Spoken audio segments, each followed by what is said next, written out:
Once upon a rainy afternoon in Bacayan, I decided to embark on a noble quest to purchase a loaf of bread from the nearby bakery. The bridge over Tigbao was my only path. As I began my journey, I noticed the bridge, once proud and level, had developed a peculiar condition.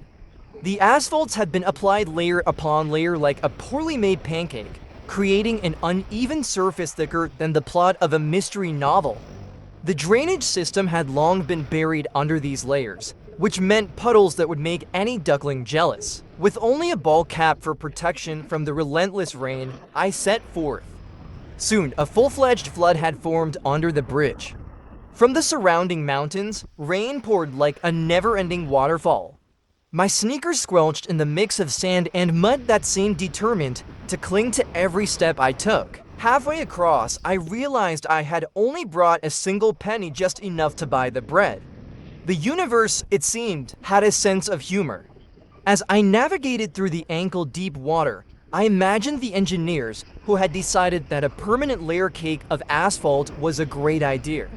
Clearly, they missed the memo on scrapping the old asphalt before applying the new. Reaching the bakery, I triumphantly handed over my lone penny, clutching the precious loaf as though it were the holy grail. On my way back, the adventure continued, with the bridge now resembling a treacherous swamp more than a road. The stagnant waters, combined with the elevated road and lower gutters, had created an obstacle course of puddles and mud.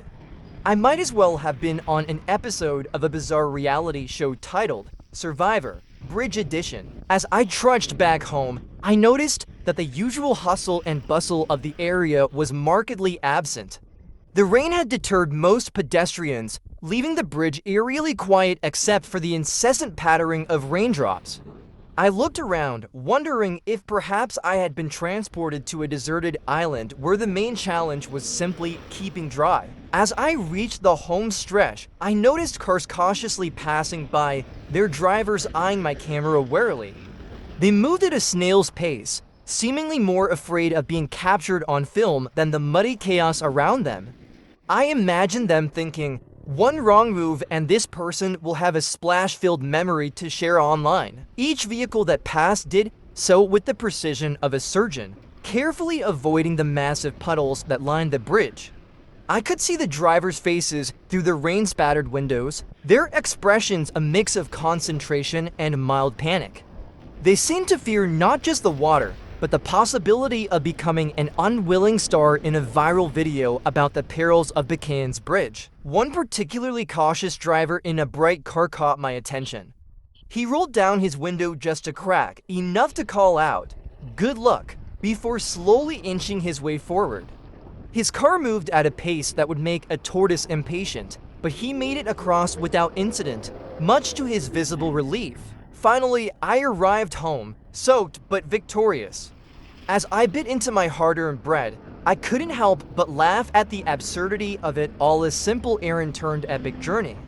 And so I sat, enjoying my bread and wondering if the bridge would ever be more than an overgrown layer cake. And the cars, they probably breathed a sigh of relief, knowing they had avoided starring in my unintended flood documentary. It's time to speak up about the state of our beloved bridge. If you've braved the chaotic layers of asphalt, dodged the treacherous puddles, or waded through the murky waters, let your voice be heard. Reach out to the local authorities and advocate for proper road maintenance. Share your stories, photos, and concerns to ensure that future quests for bread are safe and dry. Together, we can turn this tale of woe into a story of community triumph.